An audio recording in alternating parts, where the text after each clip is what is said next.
बिस्मिल्लाहिर्रहमानिर्रहीम। अस्सलाम वालेकुम everyone, welcome to my channel. क्या हाल है आप सबका? आई होप कि बिल्कुल ठीक होंगे। मेरी दुआ है कि आप सब खुश रहिए और खुशहाल रहिए। तो आज का व्लॉग स्टार्ट हो रहा है बिल्कुल अर्ली मॉर्निंग से। सुबह के 5 बजे का ये टाइम है। मैं उठी हूँ, उसके बाद मैंने नमाज़ पढ़ी, तिलावत की, तस्बीहां पढ़ी। तस्बीह में पढ़ती हूँ सुभान अल्लाह व बिहम्दिही, सुभान अल्लाहिल अज़ीम व बिहम्दिही, अस्तगफिरुल्लाह। तीसरे कलमे की एक तस्बीह, कुल हु अल्लाह की एक तस्बीह, या बदी अल जायब बिल खैर या बदी हो, ये इसकी एक तस्बीह पढ़ती हूँ। इसके अलावा मैं फिर इन्ना आतईना कल कौसर 129 दफ़ा ये पढ़ती हूँ। और सूरह रहमान, सूरह यासीन, ये सारा कुछ पढ़ के अल्हम्दुलिल्लाह उसके बाद फिर मेरी किचन की रूटीन स्टार्ट हो जाती है। बच्चों के स्कूल के लिए नाश्ता वगैरह तैयार करना, ये सारा कुछ। तो ये मैंने पढ़ लिया है सब कुछ, तिलावत भी कर ली थी। तो अब मैं सीधा जाऊँगी किचन में। आप लोग भी सुबह ये तस्बीह ज़रूर पढ़ा करें, बहुत अच्छा चेंज आता है लाइफ में। और ये देखें प्यारी सी सुबह, सूरज अभी नहीं निकला था। तो ये मैं बाहर आई, इतना मज़े का ठंडा ठंडा सा फील हो रहा था। तो ये बिल्कुल अर्ली मॉर्निंग। और उसके बाद बस मैं अब आई हूँ किचन में। ये मैंने आलू का मिक्सचर रात को ही रेडी करके रख दिया था बच्चों के लिए। आलू के मैं पराठे बनाने लगी हूँ। तो आलू वगैरह तो मैंने रात को बना के रख दिए थे। अब इसमें मैंने 1 टेबलस्पून धनिया बारीक काट के इसमें ऐड कर दिए। इससे ज़रा अच्छा सा फ्लेवर आ जाता है। तो इसको मैं अच्छे से मिक्स कर रही हूँ। इतना अच्छा इसको स्मूथ पेस्ट सा बना लेना। ये देखिए बिल्कुल अच्छे से हाथ से जैसे आटा नहीं गूँधते वैसे गूँध लेना। तो बहुत अच्छे से ये जब पेड़े में इसको डालती है तो अच्छे से एब्जॉर्ब हो जाता है पेड़ों में और सही से मतलब बेला जाता है ना। तो ये मैंने अच्छे से कर लिया था। अब मैं बस बनाना स्टार्ट कर रही हूँ। सबसे पहले मैं पराठा, बल वाला पराठा बना लूँगी इनके नाश्ते के लिए। अंडा बना लूँगी और उसके बाद फिर मैं ये इनके लंच के लिए ना आलू के पराठे मेरे बच्चों को लंच में आलू के पराठे बड़े मज़े के लगते हैं। वो पराठे आलू के बना के और साथ इसका जो मिक्सचर होता है ना, ये भी लेके जाते हैं। तो पराठे के साथ मिक्सचर लगा के खाते हैं तो उनको बहुत अच्छा लगता है। अच्छा, आलू के पराठे की मैं वर्बली आपको रेसिपी बता देती हूँ कि मैंने 4-5 आलू ले लिए थे, उनको बॉयल कर लिया। उसके बाद मैंने 1 टेबलस्पून ऑयल लेके उसमें 1 टीस्पून लहसुन को गोल्डन कर लिया। उसमें 1 टीस्पून कुटी लाल मिर्च, 1 टीस्पून चाट मसाला, 1 टीस्पून धनिया पाउडर, भुना कुटा धनिया पाउडर, 1 टीस्पून ज़ीरा और 1 टीस्पून नमक। ये सारी चीज़ें डाल के और आलू को थोड़ा सा तवे पे ही ना इस तरह से पका लिया अच्छे से, ताकि इनका कच्चापन जो फ़ील होता है ना, वो अजीब सा लगता है, तो वो ख़त्म हो जाएगा और बहुत अच्छे से ये पक जाएंगे। फिर इनको ठंडा कर लेना है और बहुत अच्छे से ना मैश कर लेना है। अच्छा सा स्मूथ सा पेस्ट बना लेना है इनका। उसके बाद फिर इस तरह से 2 छोटे छोटे मैं तो पेड़े बना के ना उनको बेल के और फिर बीच में मिक्सचर रख के और फिर उनको बंद कर देती हूँ, फिर बेल लेती हूँ। तो इस तरह से मैं आलू के पराठे में अगर बारीक कटा हुआ प्याज डालें ना, उससे फ्लेवर बहुत मज़े का आता है। लेकिन मेरे बच्चों को ना प्याज बिल्कुल नहीं अच्छा लगता आलू के पराठे में, तो इसलिए मैं ऐड नहीं करती। नहीं तो आप बिल्कुल बारीक कटा हुआ प्याज भी ऐड कर दें जब आलू ठंडे हो जाएं, तब गरम गरम में ऐड नहीं करना। तो बस वो भी बड़ा मज़े का लगता है। हरी मिर्चें भी आप पेस्ट बना के इसमें ऐड कर सकते हैं और चटपटा बनाने के लिए, और पुदीना वगैरह इस तरह से डाल सकते हैं। तो ये देखिए मैंने 2 छोटे छोटे पेड़े बेल लिए थे। अब इसमें मैंने आलू का भर भर के मिक्सचर ऐड किया, क्योंकि बड़ा मज़े का लगता है। जितना अच्छी फिलिंग होगी ना आलू के पराठे की, उतना मज़े का ये लगेगा। तो इसको मैंने ज़्यादा सी फिलिंग ऐड कर दिया। अब अच्छे से इसके किनारे बंद कर देने हैं और बस इसको फिर हाथ से थोड़ा सा फैला के सेट करके और उसके बाद बेल लेना है। ये देखिए मिक्सचर बिल्कुल भी बाहर नहीं निकला, क्योंकि वो इतना अच्छा स्मूथ सा था ना, वो सारा आटे के साथ ही चिपक गया। अगर इसमें थोड़े से मोटे चंक्स रह जाएं तो वो फिर आटा फट जाता है, मतलब रोटी फट जाती है, वो भी अच्छा नहीं लगता देखने में। तो ये देखें बड़े मज़े का इस तरह से आप आलू का पराठा तैयार कर सकते हैं।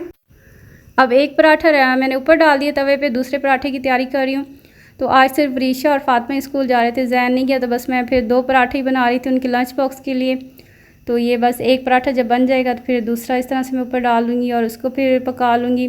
तो बच्चों को मैंने नाश्ता दे दिया था पहले, उसके बाद फिर मैंने पराठे बनाना स्टार्ट कर दिए। वरीशा और फातिमा नाश्ता कर रहे थे। तो ये मेरा बस पराठे हो गए हैं, मेरा काम ख़त्म हो गया था। मैं जो पराठा गिरा हुआ है उसको वाइप कर लूँगी, साफ़ सुथरा हो जाएगा मेरा स्लैब। और बस ये दूसरे पराठे को पका लेते हैं, साथ चाय भी बन गई थी। तो बस ये मेरा दूसरा पराठा भी रेडी होने वाला था। इसके मैं भी घी लगा दूँगी। आप लोग घी से ही पराठे बनाया करें, बहुत क्रिस्पी से क्रंची से बनते हैं। ऑयल से उतने मज़े के नहीं बनते, वो सौगी सौगी से बनते हैं। तो घी मैंने लगा दिया है और घी भी अच्छे वाला यूज़ किया करें, कि इससे भी कोलेस्ट्रॉल वगैरह फैट वगैरह का थोड़ा मसला हो जाता है। तो ये देखिए कितना मज़े का क्रिस्पी गोल्डन गोल्डन से पराठा रेडी हुआ है। तो बस इसकी मैं बैक साइड को भी पका लूँगी, तो ये मेरा काम ख़त्म हो जाएगा। उसके बाद फिर फातिमा रेडी हो जाएगी और बस बच्चे फिर खैर से स्कूल चले जाएंगे। तो ये कर रहे हैं बच्चे नाश्ता। इनको मैंने नाश्ता दे दिया था और फातिमा अंडा और पराठा खाती है और ये वरीशा भी नाश्ता कर रही थी। तो इन दोनों ने नाश्ता कर लिया है। यूनिफॉर्म वगैरह तो पहले ही चेंज कर लिया था, रेडी हो चुके थे ये दोनों। तो अब ये पराठे थोड़े ठंडे हो गए थे, उसके बाद फिर मैं इनके लंच बॉक्स में इनको डाल रही हूँ। गरम गरम बिल्कुल भी नहीं डालना क्योंकि प्लास्टिक के हैं, तो जब थोड़े ठंडे हो जाएं उसके बाद ही इसमें रखें। और नीचे मैंने टिशू रख दिया था ताकि जो एक्स्ट्रा ऑयल एब्जॉर्ब हो जाए टिशू में। और साथ ये वरीशा फातिमा अपनी छोटी छोटी चीज़ें लेके जाती है, या अच्छा लगता है इसको, अपनी फ्रेंड्स के साथ भी शेयर कर लेती है ये। तो ये मस्ट इसका होता है कि ये चीज़ें तो इसने लेके ही जानी है। और अल्हम्दुलिल्लाह लंच भी कर लेती है, कभी कभार बचा के ले आती है, लेकिन मोस्टली लंच करके ही आती है। तो ये देखें किस तरह से सेटिंग कर रही है। इन चीज़ों में बच्चे बड़े तेज़ होते हैं। और बस अब इनकी गाड़ी भी आ गई है, तो बच्चे खैर से जा रहे हैं स्कूल। मैं इनको सी ऑफ कर रही थी और वरीशा पहले चली गई थी। फातिमा बाद में अपनी बोतल वगैरह लेके आ रही है। तो मैं बस यहाँ पे खड़ी रहती हूँ जब तक बच्चे जाते नहीं हैं, दुआएं वगैरह पढ़ती रहती हूँ। 3 कुल हो गए और आयतल कुर्सी हो गई और बिस्मिल्लाहिल्लज़ी ला यज़ुरु मास्मिही शैउन फिल अर्दि वला फिस समाई व हुवस समीउल अलीम। ये वाली दुआ तो बार बार पढ़ पढ़ के जब तक निकलते नहीं जाते उनका तसव्वुर करके मैं फूंकती रहती हूँ। पता नहीं एक वहम सा लगा रहता है। और ये देखे खैर से चले गए बच्चे। और बस उसके बाद मेरी डेली की मॉर्निंग रूटीन जो होती है वो स्टार्ट। अब मैंने क्लीनिंग स्टार्ट कर दिया। तो सबसे पहले मैंने सोफ़ों के कपड़े वगैरह सेट किए, उनको अच्छी तरह साफ़ किया। और उसके बाद फिर मैंने इसके जो हैं कुशन्स वो लगा दिए। और अब जो सेंटर टेबल है उसको अच्छे से वाइप कर लूँगी, इसकी सफाई हो जाएगी। तो बस उसके बाद फिर झाड़ू लगा के और मेरा जो ड्राइंग रूम है वो क्लीन हो जाएगा। तो बच्चे इसमें ज़्यादातर अपना स्टडीज़ वगैरह इधर ही बैठ के करते रहते हैं, तो ये फिर थोड़ा मैस हो जाता है। तो इसकी क्लीनिंग फिर सबसे पहले मैं कर लेती हूँ। उसके बाद फिर बाकी रूम्स, तो ये सारा मैंने झाड़ू यहाँ से लगा देना है। उसके बाद नेक्स्ट रूम की बारी आ जाएगी। तो ये बेडरूम है, बेडरूम की बेडशीट मैंने सेट कर दी है। तो अब इसके किनारे वगैरह सेट करके उसके बाद फिर बाकी इसमें झाड़ू लगा दूँगी, तकिया वगैरह रख के। और ये खेस जो हम लोग यूज़ करते हैं, कूलर वगैरह चलाते हैं, तो हल्की सी ना ठंड फील होती है। रात के टाइम तो ठंड लगती है, आजकल दिन पे फिर गर्मी हो गई इतनी ज़्यादा। तो बस फिर ये बेडशीट वगैरह सेट हो गई थी। ड्रेसिंग टेबल की क्लीनिंग कर ली थी मैंने, उसको वाइप कर लिया था, डस्टिंग वगैरह उसकी कर ली थी और सारा ये साफ़ हो गया। उसके बाद फिर अब मैं बस झाड़ू यहाँ से भी लगा लूँगी, तो ये भी साफ़ सुथरा हो जाएगा। बेड के नीचे से भी अच्छी तरह से सफाई कर लेनी है। उसके बाद बारी आती है डाइनिंग टेबल की। डाइनिंग टेबल को अच्छे से साफ़ कर लेना है, सारे बर्तन वगैरह उठा के फिर इसको मैंने अच्छे से इस तरह से वाइप कर लिया है। तो बस ये सारी भी क्लीनिंग मेरी हो जाएगी। मेरे घर में टोटल 4 रूम्स हैं, ड्राइंग रूम हो गया, बेडरूम हो गया, बच्चों का रूम हो गया और डाइनिंग रूम। तो ये 4 रूम इस तरह से क्लीनिंग हो जाएगी मेरी। और उसके बाद फिर बच्चों का रूम भी साफ़ कर लिया था, सारा कुछ हो गया था। तो बस अब मैं पोछा लगा रही हूँ सारे घर में अच्छे से। 2 दफ़ा मैं पोछा लगा लेती हूँ, तो बस फ़र्श फिर अच्छे से साफ़ हो जाता है। एमन ख़ासकर छोटी है ना, तो वो हर फ़र्श पे ही हर वक्त खेलती रहती है ना, तो उसके लिए स्पेशली फिर सफाई रखना ज़रूरी है, पोछा लगाना ज़रूरी है। तो बस फिर यहाँ से मैं सारा रूम्स वगैरह से हर जगह से पोछा लगा लूँगी, तो अच्छे से फ़र्श साफ़ सुथरा हो जाएगा।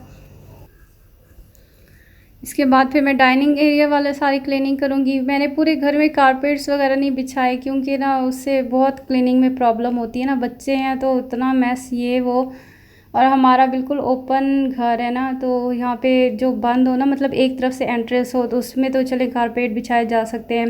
एक तरफ एंट्रेंस हो, वहाँ बच्चे सारे जूते वगैरह उतार के जो बाहर से आए रख दें। तो हमारे ये कि दोनों तरफ से एंट्रेंस है, तो बच्चे जूते पहन के अंदर ही आना है उन्होंने और सीधा कारपेट पे ही आना है, तो फिर उसकी क्लीनिंग वगैरह काफ़ी मुश्किल हो जाती है। तो कारपेट हमने ना सिर्फ बिछाया है ड्राइंग रूम में। तो बाकी उसके बाद फिर घर साफ़ हो गया।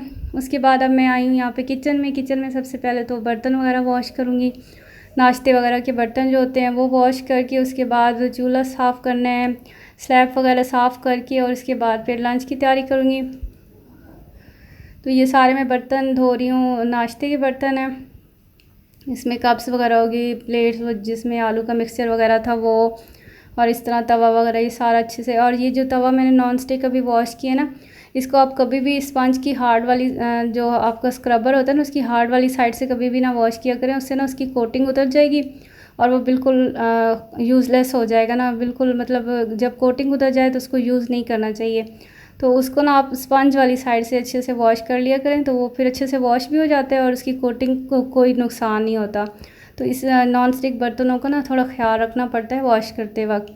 तो बस मेरी बर्तन वगैरह वॉश हो गए थे, अब मैं यहाँ पे कर रही हूँ कुकिंग स्टार्ट।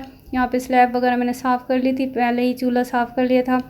तो बस अब मैंने कुकिंग स्टार्ट कर दी। आज मैं बना रही हूँ आलू लोबिया, हल्का सा ना ड्राई सा आज मैं बनाऊँगी। तो बस मैंने प्याज को बारीक काट लिया था, बिल्कुल एक छोटा प्याज लिया था मैंने, तो उसको बारीक काट लिया, प्याज को गोल्डन कर लिया। उसके बाद 1 टीस्पून इसमें लहसुन ऐड कर दिया और 1 बड़ा टमाटर ऐड कर दूँगी। तो थोड़ा सा ही मैं सालन बना रही थी आज। शाम को हमारा प्लान है वाक़ एंड बस्ती जाने का, तो हमने कहा वहीं से कुछ खा लेंगे शाम के टाइम। तो अभी सिर्फ लंच के टाइम के लिए बना लेती हूँ। और मेरी बहन आई हुई है तो उसको हम लेके जा रहे हैं, उसने बस्ती में थोड़ा काम था तो हम भी जाएंगे उसके साथ, बच्चे भी जाएंगे। तो ये मेरा खाना रेडी हो गया था।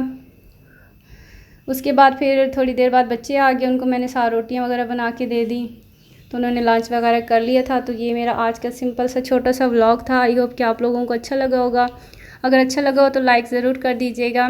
और देखने में कितना मज़े का लग रहा है ना लोबिया। ये रेडी हो गया था, ऑयल सेपरेट हो गया था, तो बस ये खाना मेरा रेडी है। इसमें छोटे छोटे आलू मैंने ऐड किए थे, गल गए थे, बड़े मज़े के इसके साथ ना लग रहे थे। Thank you so much for watching. अल्लाह हाफ़िज़।